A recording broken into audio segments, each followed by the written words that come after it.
Welcome back to the Midwest Nowhere podcast. My name is Scott Thompson and I am your host. This is episode 2.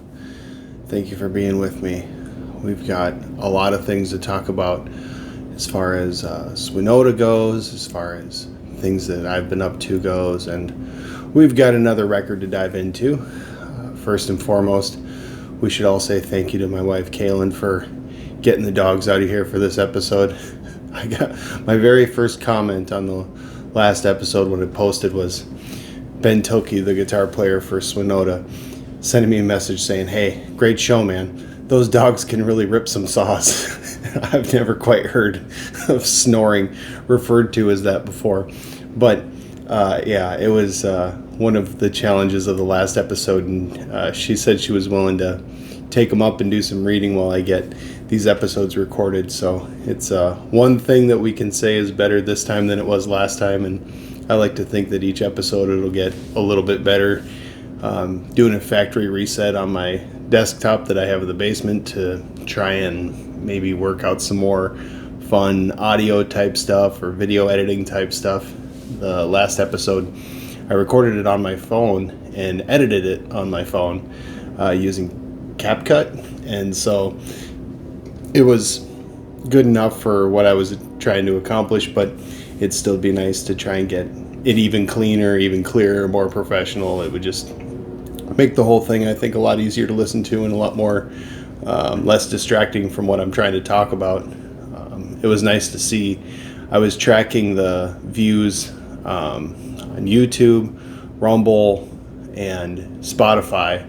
I've got the podcast being distributed out using an RSS link, and it's on Amazon. I don't even know, Podcaster, I don't know. Greg gave me this list of like 10 places that you can post that link when you have a podcast, that basically if you upload to one spot, it'll kind of distribute it out. The video is only available on YouTube and Rumble. The audio is through Spotify.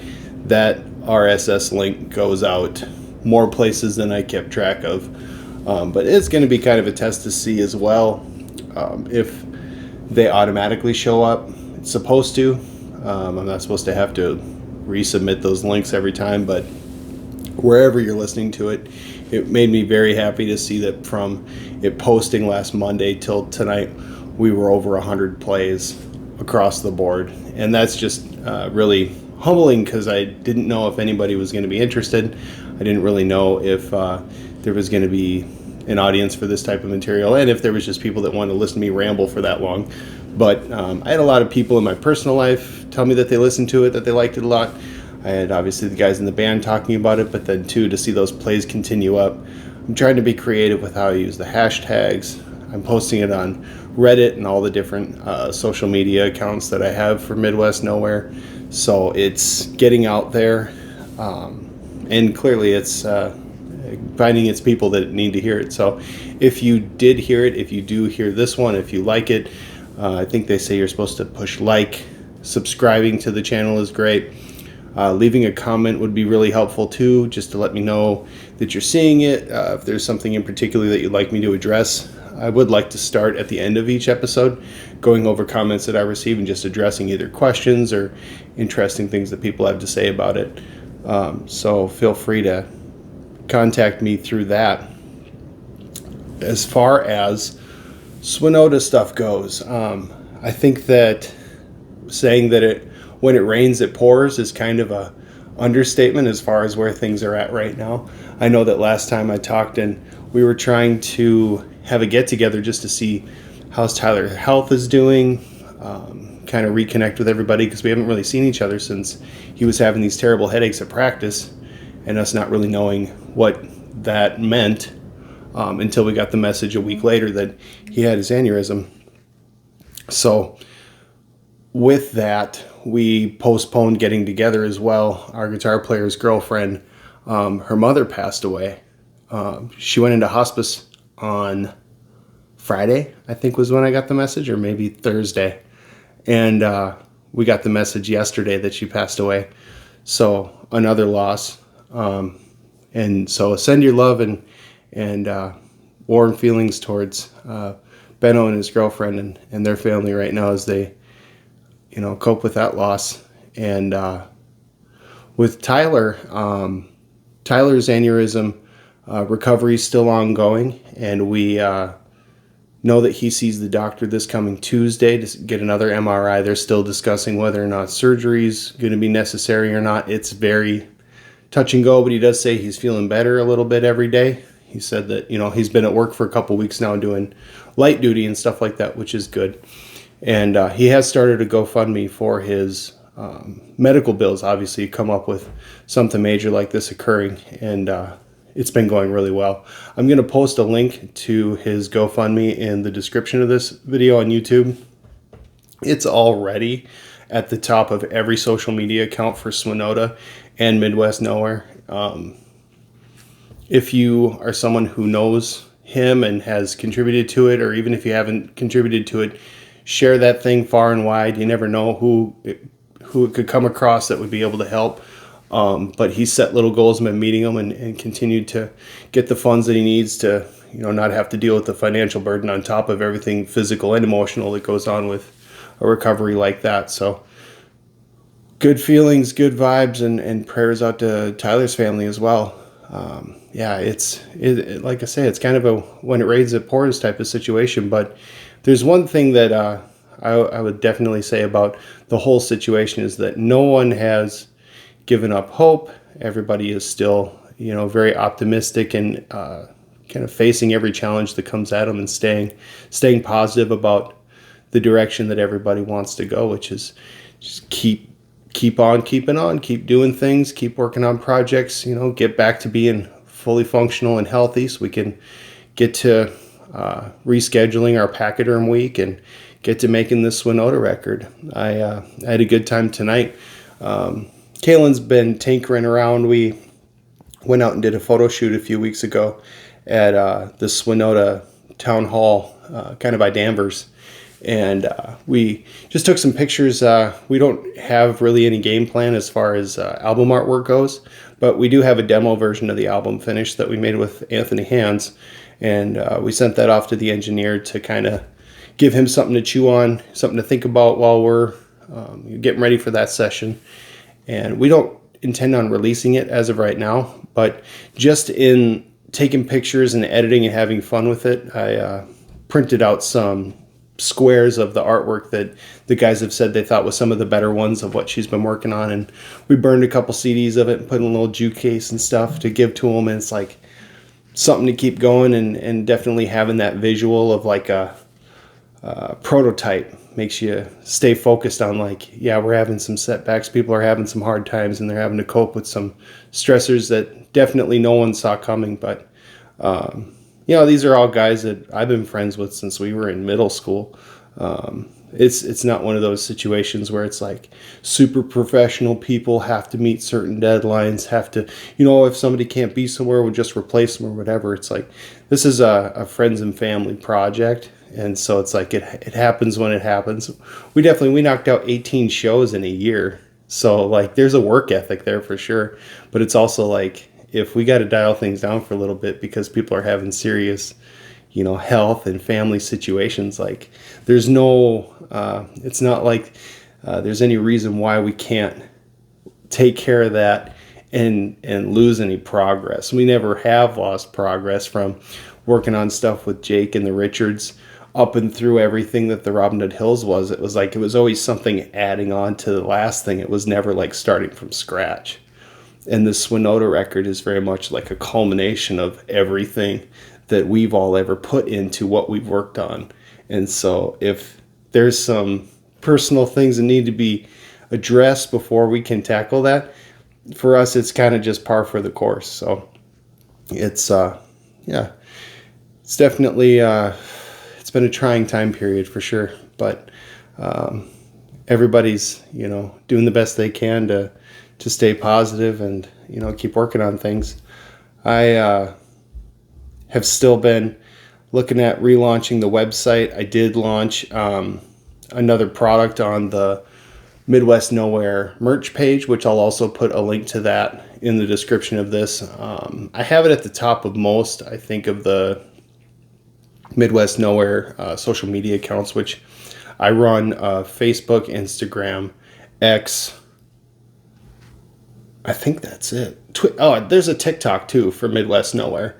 And so anything that I do, I try to throw up on there and put some hashtags in it to kind of help spread it around. But there is merch available in there. It's made through Teespring, and it's like print to order type stuff. Swenoda's used it, and the quality of the stuff I've seen from there has been really good. I haven't ordered any samples for Midwest Nowhere yet, but I'm definitely looking to add to the coffee cup thing, because I was grabbing the Hot Water Music coffee cup again. I'm like, I need to shake this up too, because I got the Sam I Am shirt for this episode, but I was like, it'd probably look pretty nice if I had a Midwest Nowhere cup or something like that. And there's t-shirts and sweatshirts and just some basic stuff on there. But yeah, anything that comes in from that definitely just helps. Want to get the website relaunched, want to get the DistroKid account up. I did have a good friend, Chad Holmquist, reached out after the last podcast dropped, and he was asking me where the music's at, and I had to send him some links through text message, because it's like not as easy to find as it used to be. But everything from the Richards, the Robin Hood Hills, stuff that's my personal, just stuff that's under my own name, Scoot City, the electronic dance party stuff. I know that JT Fremont's Bandcamp is still alive.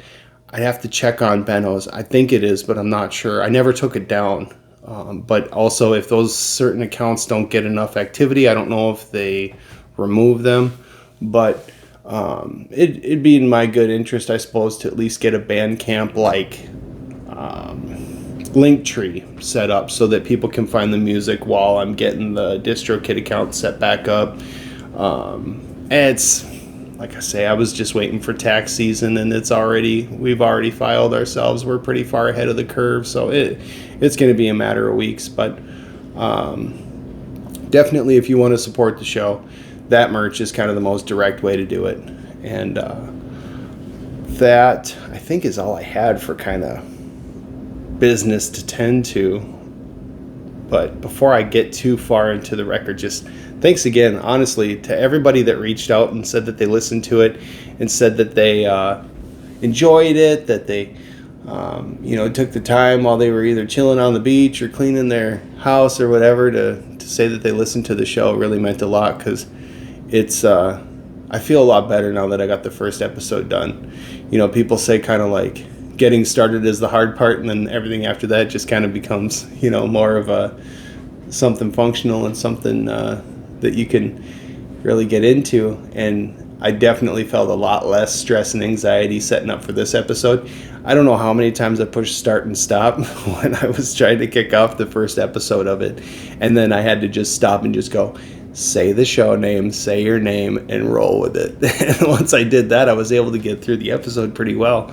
But now this one, it was just a cakewalk, and Kaylin taking the dogs out of here so that the saws aren't ripping. It's just like, yeah, this is cool. I can see myself doing a lot more of this. And I think I mentioned last time I've got 10 episodes planned.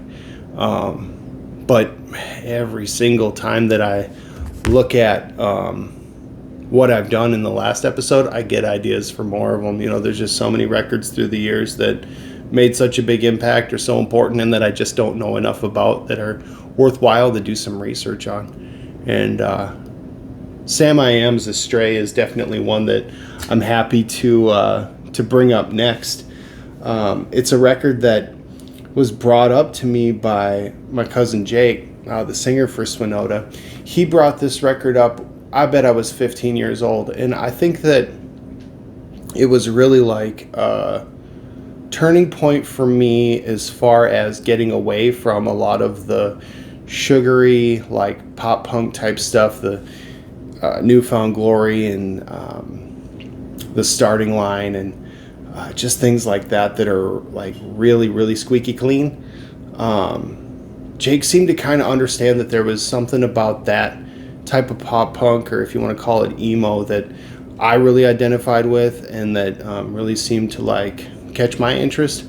But that style of music, comparative to some of the other things that we got into later, seemed to kind of lack a certain clarity or maturity that you just don't hear in that style of pop punk. It's a lot, I don't know, I think that if you're looking at that stuff, it's a lot more performative, it's a lot more, you can read the lyrics and it's like, man, he sounds heartbroken, but boy, it sounds like Backstreet Boys with guitars and breakdowns. It's like, it just doesn't, and I still enjoy that kind of music from time to time. I play Best of Me on the drums all the time because it's just a blast. It's really fast and stuff like that. But as far as stuff that really speaks to my soul and like really it's like the kind of stuff that I wanted to write, Jake had this way of suggesting songs that were like that feeling, but something just a little bit more grown up. And I remember The Ballad by Millencolin being one of the very first songs that he showed me in that genre and that kind of mode. But then Dull by Samiam off of this record just changed things for me. And I really wanted to spend some time focusing on this record because I feel like I don't know anybody who knows Samiam other than a couple of guys that I play in bands with.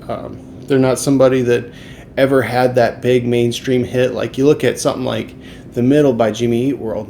Now they got 10 albums, but they at least got that one song that I can pull it up and say, no, you know who Jimmy Eat World is when I wear their t-shirt.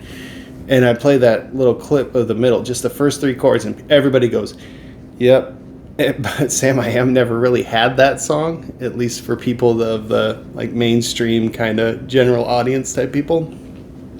But as we'll get into it, we'll find out Samiam did have a mainstream opportunity. It did not work out.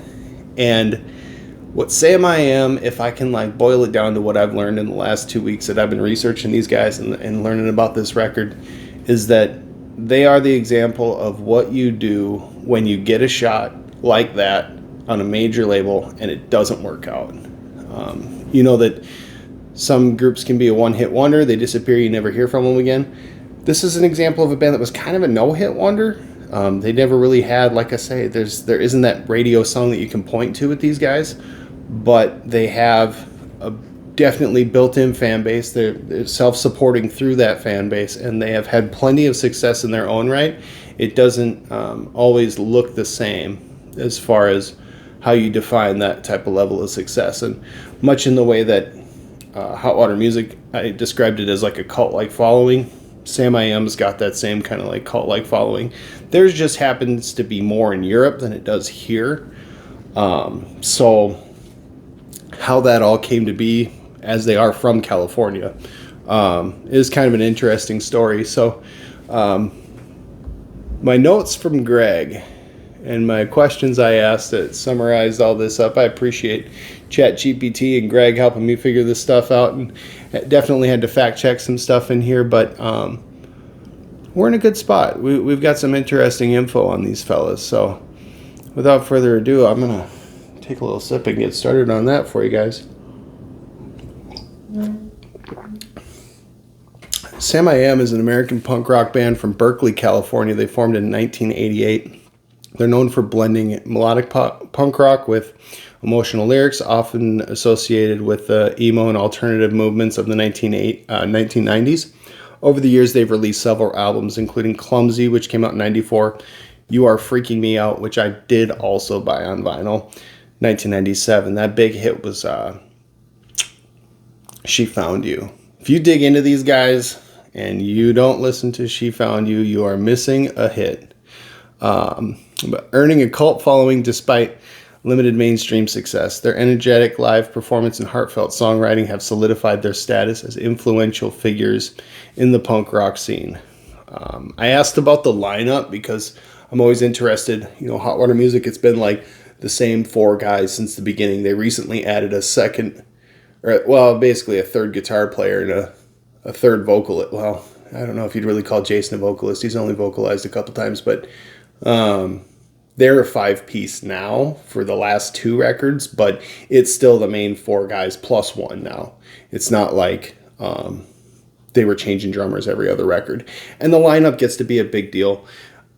Some bands, I guess, I don't know why it has to be such a focal point of importance, but there gets to be a thing when you get into this style of music where it's just, you see the guys, they're in those roles, and then all of a sudden the drummer takes off, and it's like, what happened? Where did it go? Where did he go? How has this changed the dynamic of the whole situation? We watched it with so many bands, and then we've seen that some bands really don't do that. Like it's those 4 people or those 5 people, and that's just the way that it is. But yeah, it gets to be really important. And what I found out was it basically seems like the guitar player and the singer for Sam I Am are the mainstays. Second guitar players, bass players, and drummers from 1988 until now, which is quite a career. It's changed. Greg says that they have not had the same lineup since their inception in 1988. The band has undergone several lineup changes over the years, though the core members being Jason Bebout, which is the vocalist, and Sergey Lubkov is the guitar player. They remain the constants. The other positions, such as bass guitar and additional bass drums and additional guitarists, have seen various members come and go. James Brogan was the original guitarist, but he left after this record. So there's a lot of things that it seems like this was kind of a cornerstone moment for the band, but at least knowing that their first guitar player from 1988 until this record, and then left after this one, Martin Brome, their original bassist, was replaced by Aaron Rubin, and then later Sean Kernley, who joined before Astray. So they had 3 bass players before this record came out. Mark Mortensen, their first drummer, was succeeded by Dave Iyer, Victor Indrizzo, and John Cruz.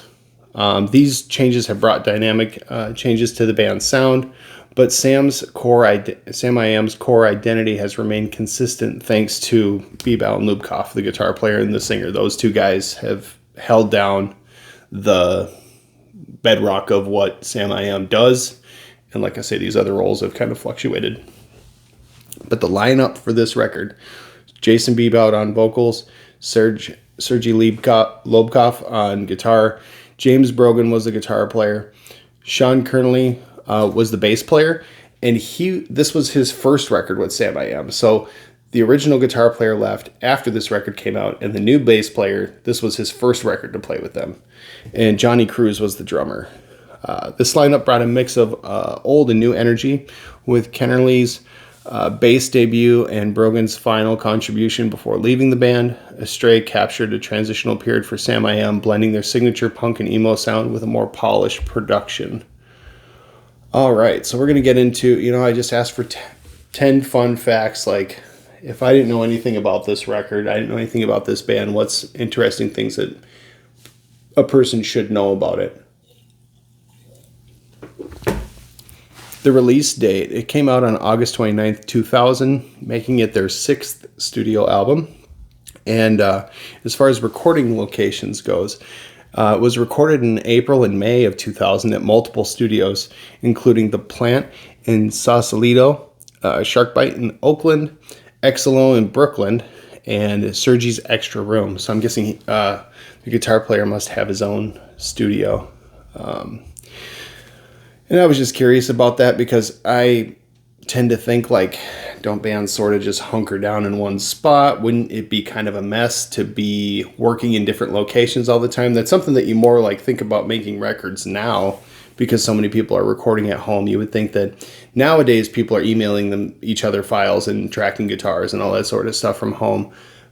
2000, I figured we were still going to big rooms, or even if it was an independent label, they were doing, like the Discord thing or the Saddle Creek thing, where they turn a house into a recording studio and like still hunkering down in one space. But Sam I Am didn't do that. And the use of multiple recording locations for Astray likely stemmed from logistical and creative reasons. Sam I Am recorded the album at The Plant in Sausalito, Sharkbite in Oakland, Exelo in Brooklyn, and Sergey's Extra Room.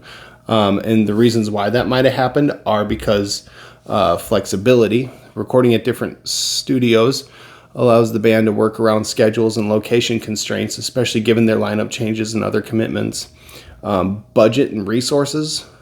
Different studios might have offered specific equipment or rates that aligned with their budget, allowing them to optimize their costs while still achieving a polished sound. Creative variety.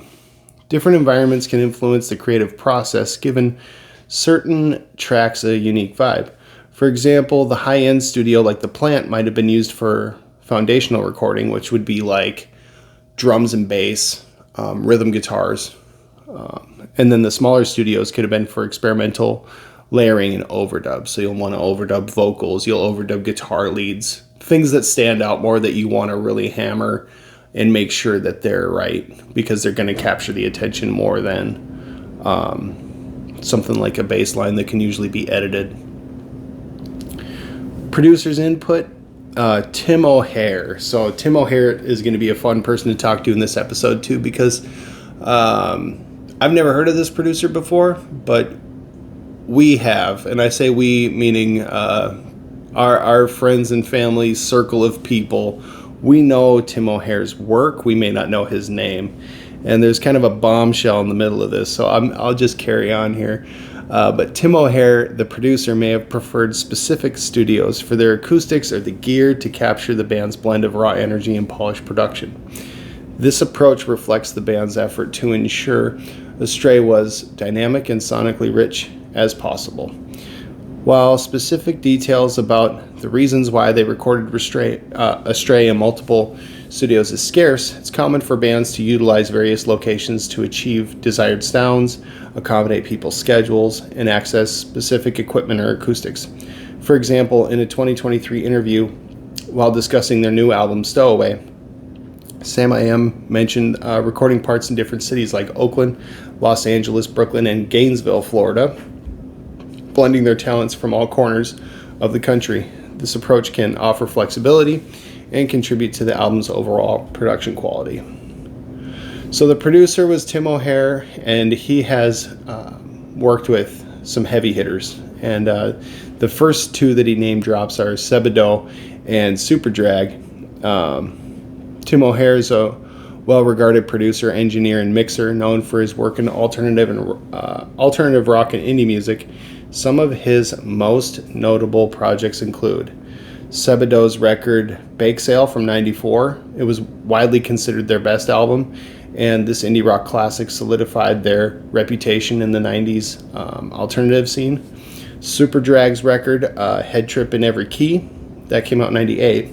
A lush, ambitious record that showcases the band's versatility, blending power pop and orchestral elements. Now, here's the bomb. I was like getting into this research, and number 3 on this list, I really couldn't believe until I read it. But it's a cool thing considering Tyler and all the stuff he's got going on, and I know that he just loves this band, and I know that him and Benno went and saw the 20-year reunion or anniversary of this record just this fall. It's perfect timing. Say Anything's Is a Real Boy.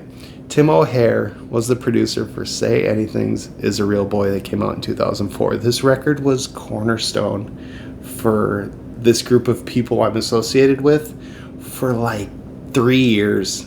We didn't listen to or talk about almost anyone except for Say Anything. Very big deal. The notes here are that a landmark album in the emo genre, praised for its theatrical and experimental sound, which Tim co-produced. He also worked with the All-American Rejects, which was interesting because someone in the last episode had a tie to All-American Rejects as well. I think it was Doghouse Records. So I don't think a whole lot about the All-American Rejects. Like, I had the first record, but it kind of came and went. That's another one of those sugary pop punk type bands that I just had to listen to for a while, and yeah, I don't know. But their record Move Along in 2005, he contributed as a mixer on this major pop punk success, which featured the songs like Dirty Little Secret and Move Along. So that was like after, and that kind of shows like how he springboarded too into more mainstream releases. But the last 2 records are both from the year 2000. The first one being The Anniversary, which I remember Jake listening to The Anniversary a lot, and I can't remember the record that he had, but I know that it's one of those records that if track one, you push play, I'd immediately go back to it. It was a band that was brought up a lot. Their record that he worked on was called Designing a Nervous Breakdown, and they call it a cult favorite in the emo and indie rock scene, showcasing his ability to craft a polished yet dynamic sound. And then, of course, Samiam Astray in 2000 as well. O'Hare's work often involves balancing raw energy with clean, dynamic production, making him a go-to producer for bands aiming to refine their sound without losing their edge, which is the great battle, I think. Think about Hot Water Music, A Flight and a Crash era. You've got all the grit from the early stuff, yet you've got all the clarity from the newer stuff. Caution and A Flight and a Crash. That era is what they're defining there. And you don't want to make it so dirty that it doesn't come across, but you can't make it so clean and layered and produced that it loses its authenticity. That middle ground is like, it's a magical thing if you can do it, and Tim O'Hare apparently has a knack for it. So carrying on, there evidently was a music video for this record. The song Mud Hill was the big hit, and they shot it in the Van Nuys district. I always thought Dull was the single. I was kind of surprised to find out that Mud Hill was. Mud Hill's a great song. It's a beautiful track, but I just, I don't know, I guess the first one I heard was Dull, and so I was interested to hear that and take a look at that music video. It's definitely worth your investigation. In talking about the vinyl releases, in 2024, Astray was reissued on yellow vinyl, limited to 900 copies worldwide, and catered to vinyl enthusiasts and collectors. Knowing that they would even bother means that it must have at least been commercially viable for somebody to do that. Again, just like, it's interesting how in the independent circuit we can't really get any numbers as far as like number of units sold or if it broke even or anything like that, but I did try to at least find that information out, and it says that the specific sales figures for Samiam's Astray album are not publicly available, reflecting its status as an underground release. However, the album has maintained a dedicated following over the years, and in 2024 it was reissued on yellow vinyl, limited to 900 copies worldwide, catering to vinyl enthusiasts and collectors. This reissue indicates a sustained interest in the album even decades after its release. Which, yeah, it's 25 years old this year. No Idea Records from Gainesville, Florida, played a significant role in reissuing Samiam's Astray album. In 2017, they collaborated with Hopeless to release a limited vinyl pressing of Astray featuring gold and blue split.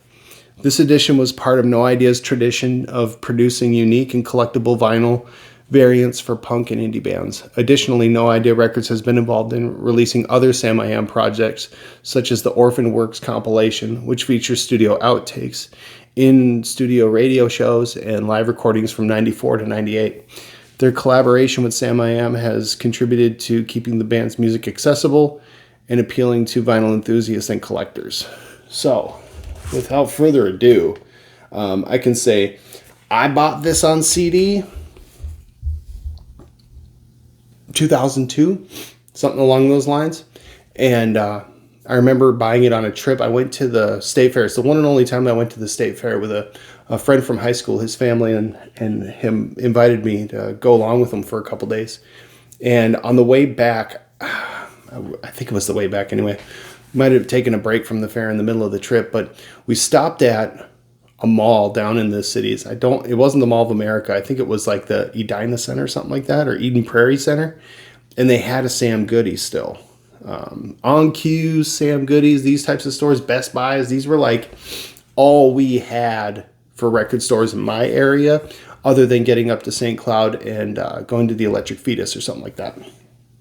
So I went to that Sam Goody, bought it on CD, and I bought a copy of Hopelessly Devoted to You Volume 3, because they used to sell them for like $2 or $3.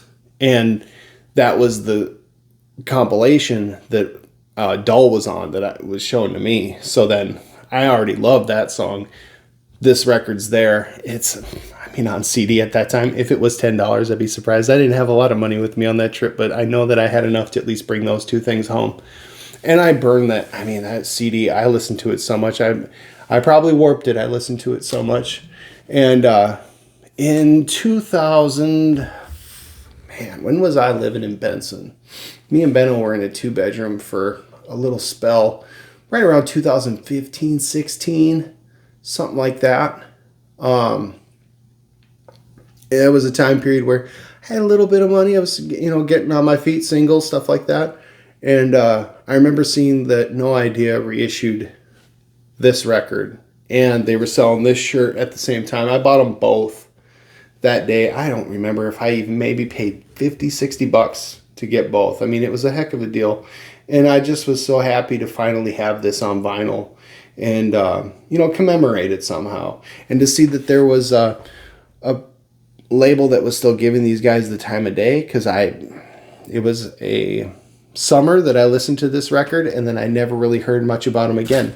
But No Idea is a label that I've always kept up with, and I just was real happy to see that they pressed this in a reissued state. And they mentioned the gold and the blue variant, and we're testing my memory because I haven't opened this in a while, but you betcha, look at that. Translucent gold and blue labels on both sides, and you can tell it's hand pressed because a little bit of the blue got into the yellow. But again, this very well was a United record pressing, and you can see too where the blue and the yellow meet. There's a little bit of a green kind of overlay. It's just beautiful. And inside the record, we've got a lyric sheet that also has some live pictures.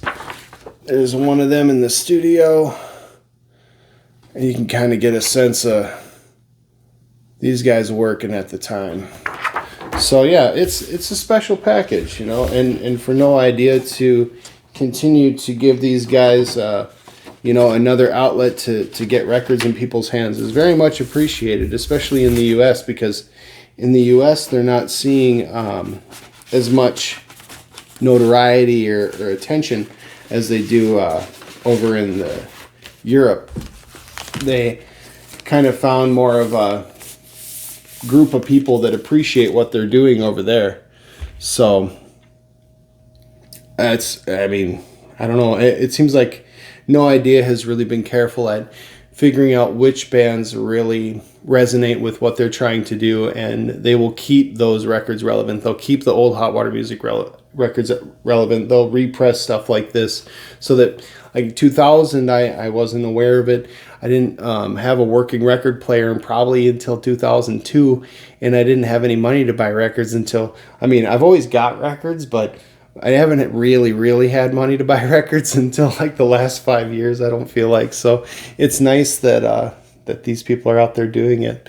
So with that, my notes here is that Samiam Astray was originally released by Hopeless in the United States and Burning Heart Records in Europe. These two labels played key roles in distributing the album to a broader audience, helping cement Samiam's place in the alternative rock and punk scenes during the late 90s and early 2000s. Hopeless was was known for working with bands in the punk and emo genres, which made a fitting home for Astray, and they still are. I was really interested to see that there's a Hopelessly Devoted to You compilation that's being pressed to vinyl right now that's got all these new bands I have not heard of, but it's cheap. It's like a $10 LP. It's like, yeah, that's the $2 or $3 CD that we used to buy when we got Hopelessly Devoted to You, Volume 1 and 2. I know I had Cinema Beer Nuts, which was another Hopeless sampler, and it came in like a plastic wrapping that almost, it was like a cellophane, like it looked like a like a little bag of beer nuts, but it was the CD package. And they did VHS samplers too, where they put all the music videos on a VHS tape. I gotta try and track down one of those because those were awesome. But I wanted to touch on Hopeless a little bit because Hopeless has got ties to Benson, and it's really weird how it all came around, but I think that it's worth diving into a little bit, just because, yes, no idea re-released this, but I always knew of Samiam as a Hopeless Records band. And Hopeless was founded in 1993 by Louis Pawson in Van Nuys, California, and has since become a key player in the punk rock, emo, and alternative music scenes. The label is known for signing influential bands and nurturing their careers.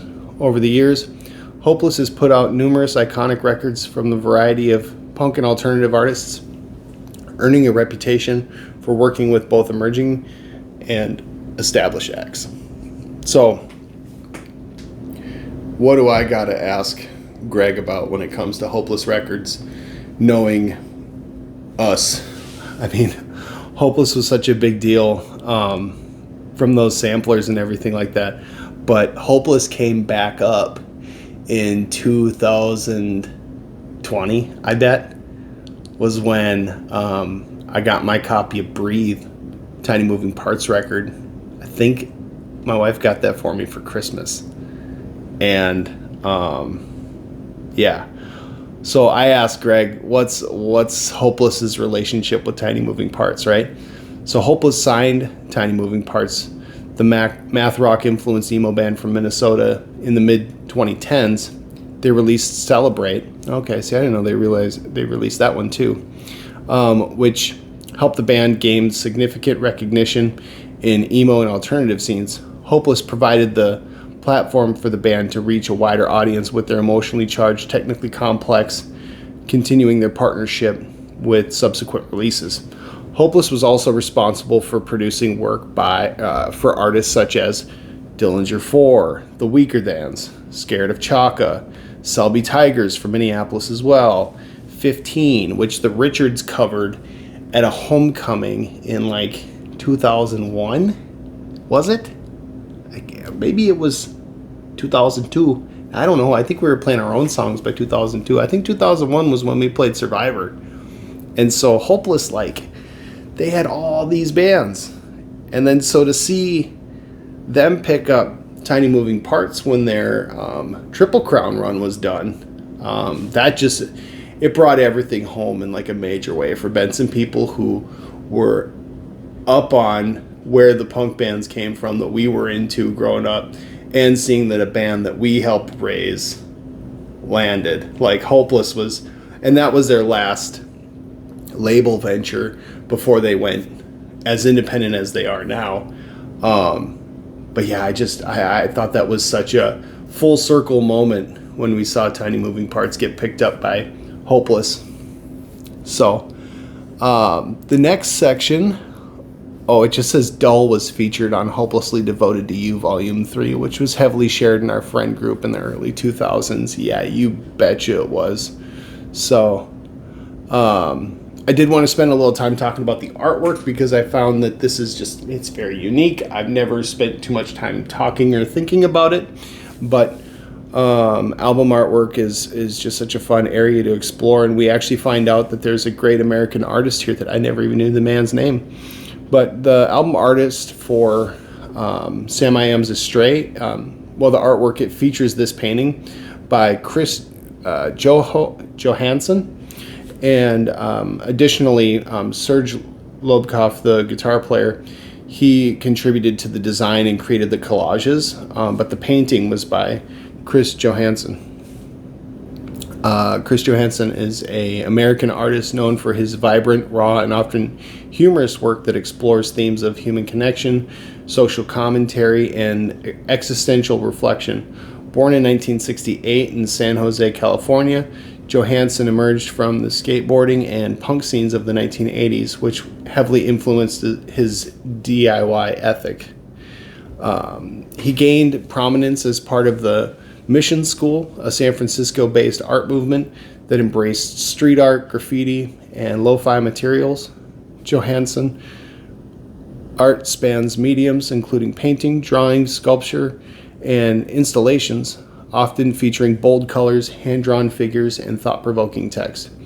In 2002, he achieved the international recognition when he participated in the Whitney Biennial.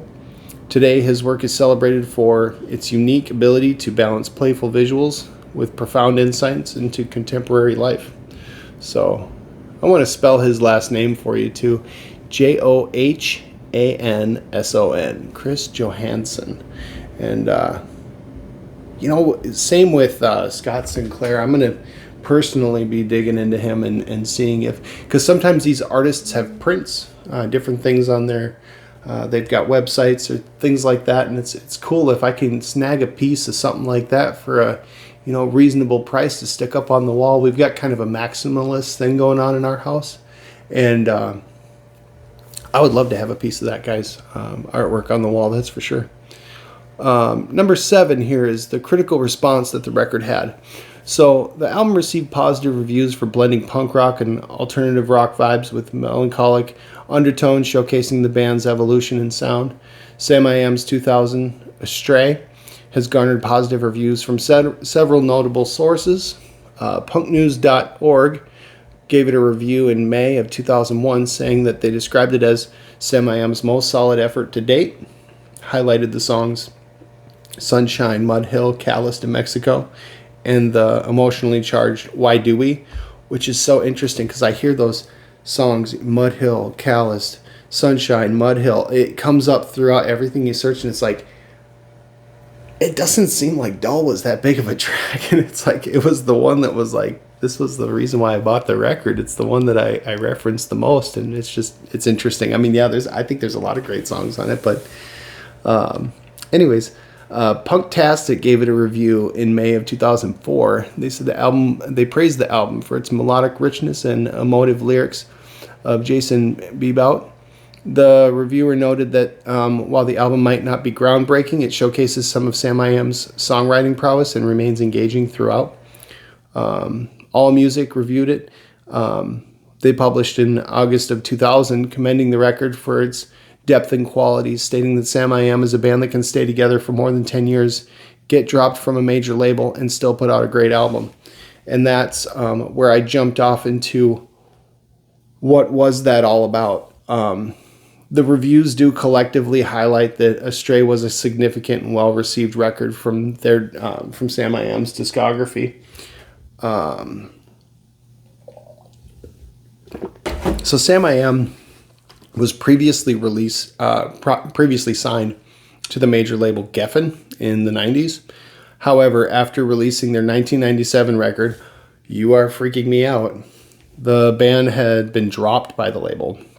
This was largely due to the album not performing as well commercially as expected, despite its critical acclaim. Afterwards, Samiam returned to working with independent labels, and Astray, which came out in 2000, was their first album that came out after leaving Geffen. The album showcased their resilience and was praised by many as their strongest effort, despite the setback of losing their major label deal. I think often that type of story, like I said before, it's kind of one of those things where getting on a major could be the thing that the band's always been aiming for, and then they get it, and then what happens? If it goes great, everybody gets miserable because they get put on the road forever, 9 months out of the year, and they're expected to crank out a record just as good as the last one every other year, and personal lives go to hell. They don't get to keep up with people back home. Trying to have relationships or anything like that is just a mess, and so like the success becomes like the double-edged sword. Or you get it, say the record doesn't do well, you get dropped, and then most find it to be like, well, that was fun. Anyway, now I'm going to go try and do something else. But a couple of these bands have really shown that like it doesn't have to be like that, Samiam being one of them. And there's a documentary out there called Believe in What You Want. It's the story of Jimmy Eat World going from being on Capitol after only being a band for 7 months, getting dropped, independently funding and producing Bleed American, shopping that around. The Middle comes out, they're a household name overnight. It's a wild ride. I highly recommend that documentary as well. I'm sure we'll get into that more as Jimmy Eat World will come up a lot in this podcast for sure. But I just think that story is worth at least outlining enough to know that like this is something that happens in the realm of bands that I'm into a lot. And I didn't exactly know Samiam was in that class of bands until I started doing this research. So we're talking about the track listing next. So it does have 12 tracks. A lot of fan favorites are Sunshine in Mexico.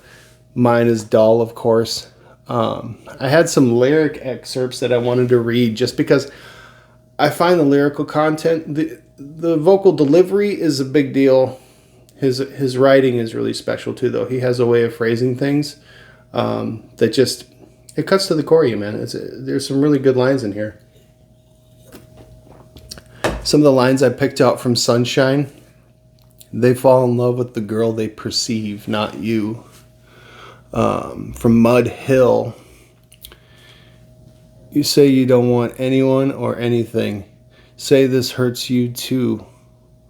I wouldn't bother, but this means everything to me, so spare me now.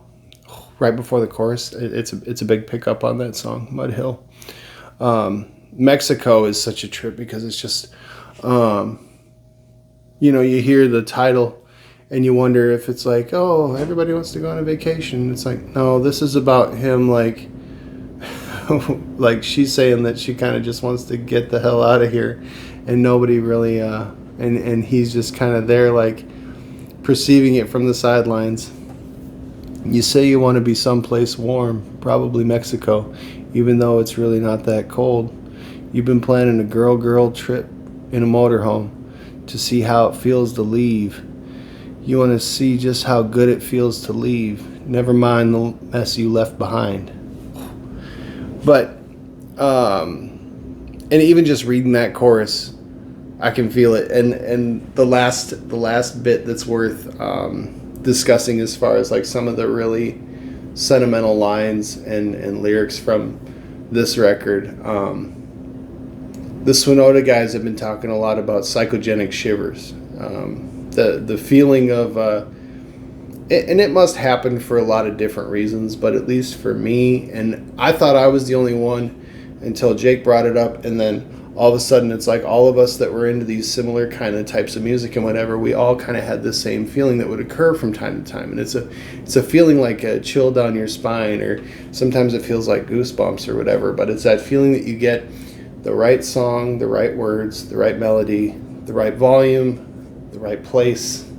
All these things kind of come together when that part of that song hits, and you just get that feeling. It's like a natural high that you get from connecting with something on a level that's so much deeper than sales or commercials or even just showing off, bandwagoning. It's a real, genuine spiritual connection to something about that song. And it happened to me when I put this record on after recording the last podcast, because I chose the record. I felt inspired to choose it, but I didn't exactly know why until Dull came back on. And when you get to that chorus and he says, I don't want to spend another long and lonely weekend by the phone without anyone to call. I've had a lot of time to think, and I'm so tired of thinking. I know why he put that bullet in his skull. Because life can be so dull. It's just, I mean, the first time that I heard that on that sampler, I never could lose that. I had to buy the album on CD. I was happy to buy it again on vinyl to preserve forever, and I hope it ends up in somebody's hands down the road. The needle drops on that song and they just go, oh my. Because it's, if you've lost somebody, or if you've known anyone that's been a victim of suicide, somebody going through survivor's guilt, anything like that, and you hear a song like that, you just know it comes from a place of something more important than the day-to-day stuff that we get, carried away with. With that, that's lyrically, sonically, Samiam accomplished that much. The rest of their career, I could care if it was garbage because they'd always have a special place with me just because of that chorus alone. It's kind of neat too because growing up playing with the Richards in high school, we covered a lot of bands. We covered Dillinger 4 when we started playing. We would try and play some of these songs from these samplers or some of the songs from the bands when we get into their records and stuff like that. We never played Dull, but we tried. I remember a couple times. I remember there not being any guitar tabs. And I remember putting the CD in my computer and having my headphones on. And I had this KSG at my house at the time. It was my uncle's guitar. It's at Jake's now. And plugging it, somehow, I think I took the guitar cord and added the headphone jack to put it into the microphone jack on the Gateway computer we had. And playing the song and then trying to match the notes and getting just enough of it to be able, because it's power chords, but they're picking, and I figured out enough of it to be able to play through it enough. And I posted those guitar tabs. I remember it was the only tab for Dull up on whatever website that was. It was a long time. I remember going back to it 10 years later, middle of 2010s, and seeing my old Hotmail email address, and I'm like, those are my tabs. Somebody reposted it, whatever. But yeah, I remember trying to work that out with Brody and trying to work it out with Snoop and Jake a little bit and just never quite. And the thing is with the Richards, we did covers for a little while, but then once me and Jake started writing, it was yeah, that's done. We really set on defining our own way. But I feel like trying to learn Dull was kind of right at the end of that. We still playing covers? We got all these other songs. No. And it just kind of went to the wayside. But another fun fact about that time period, though, is that the end of the record has this piece that's backwards. And it has that kind of schlooping kind of sound that you get when you hear something that's been digitally reversed. And I remember having some software that enabled me to clip the end of it and reverse it. And I feel like it was just Sound Recorder, like Gateway's built-in sound recorder, and it let me do it.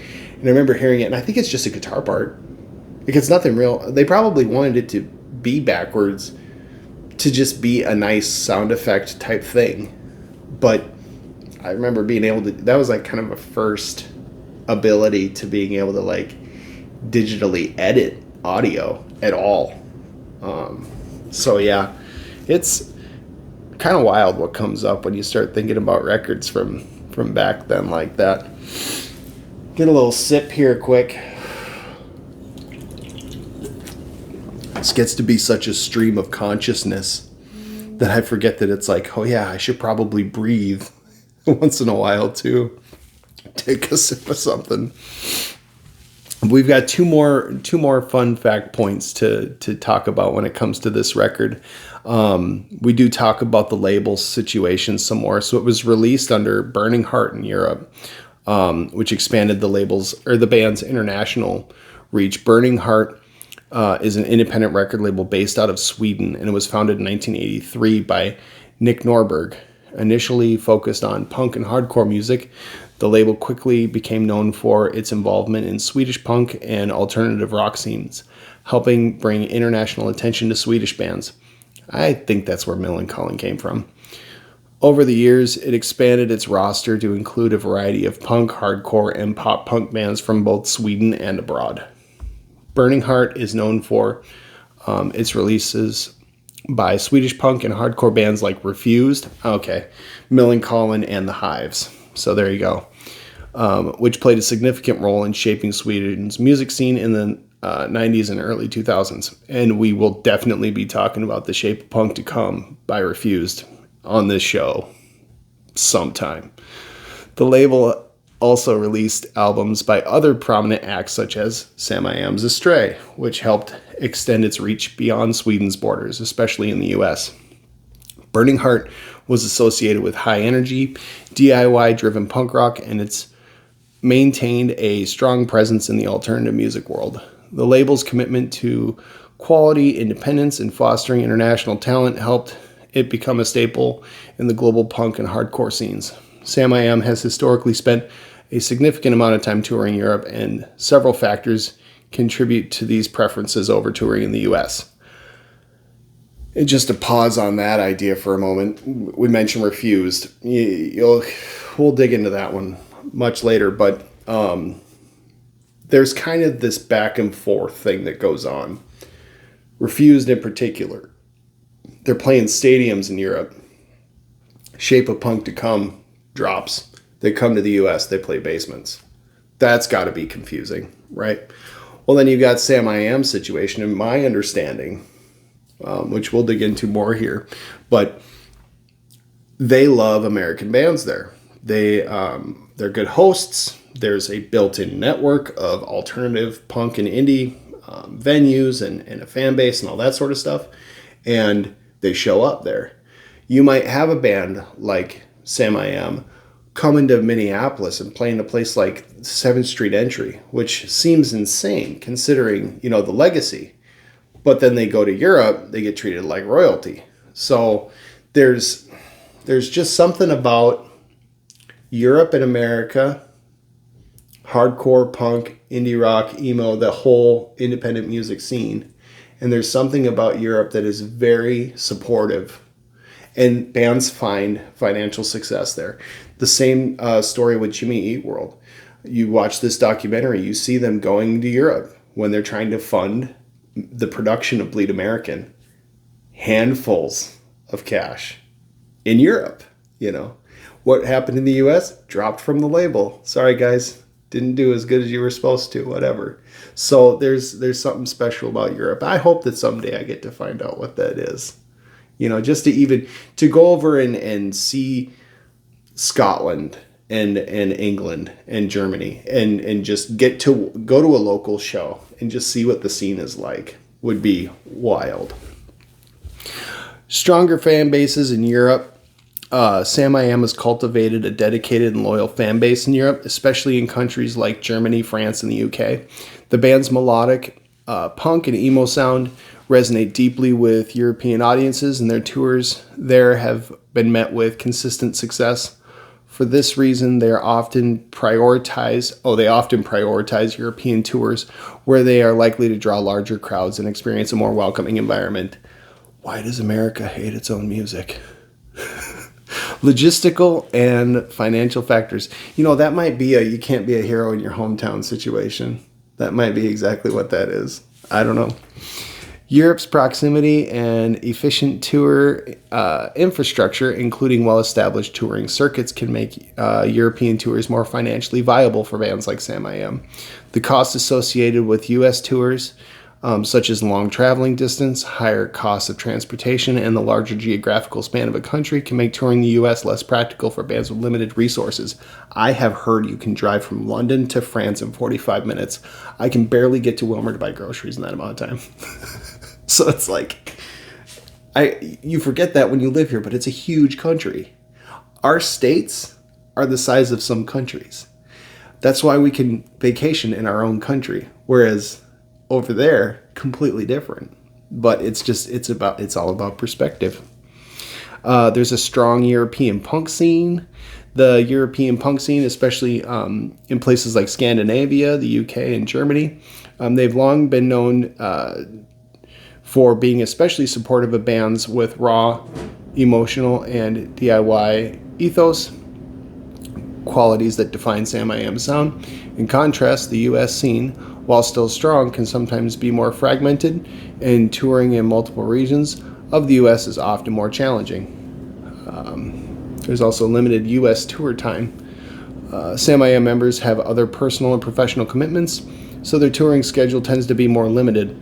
As a result, they focus on areas where they have the most support and where touring is logistically simpler, such as in Europe. And they have European label support.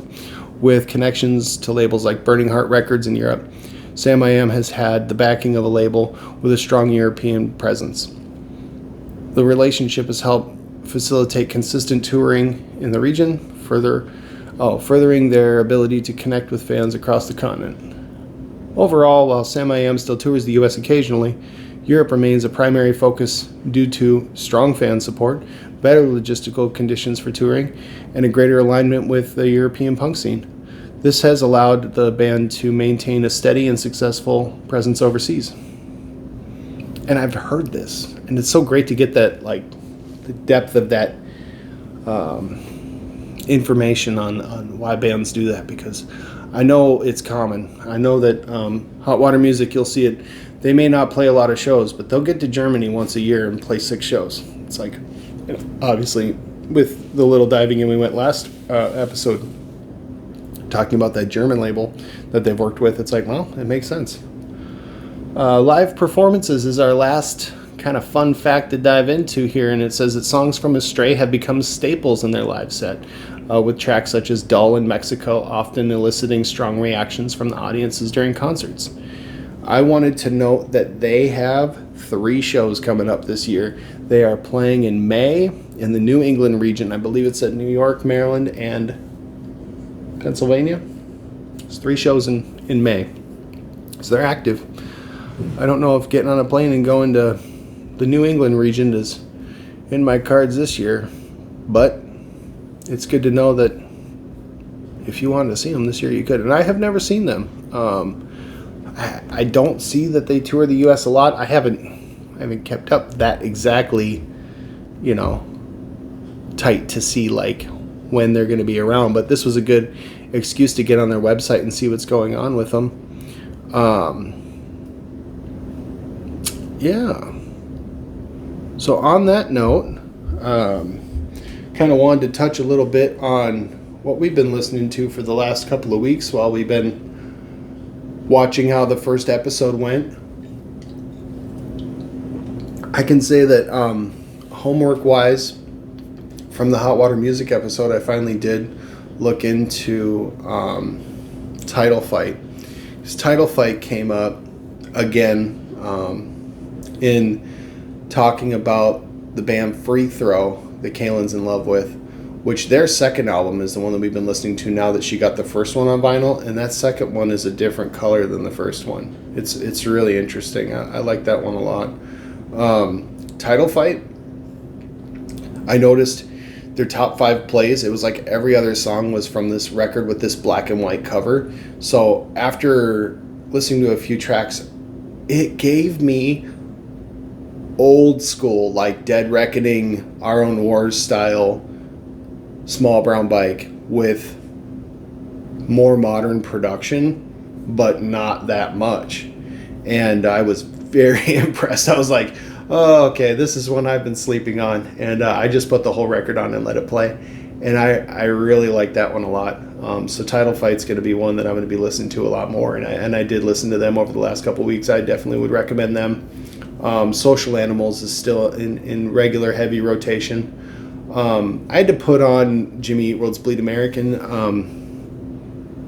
I was cooking at work, and it's one of those records that just I like it so much. It's I want to say family friendly, but it's like there's another way of phrasing that I'm thinking of. It's just maybe wholesome is the way I'm thinking of it. Yeah, it's a clean record. It's a solid effort, and it's got one song everybody knows. It's a solid one to be able to put on from time to time.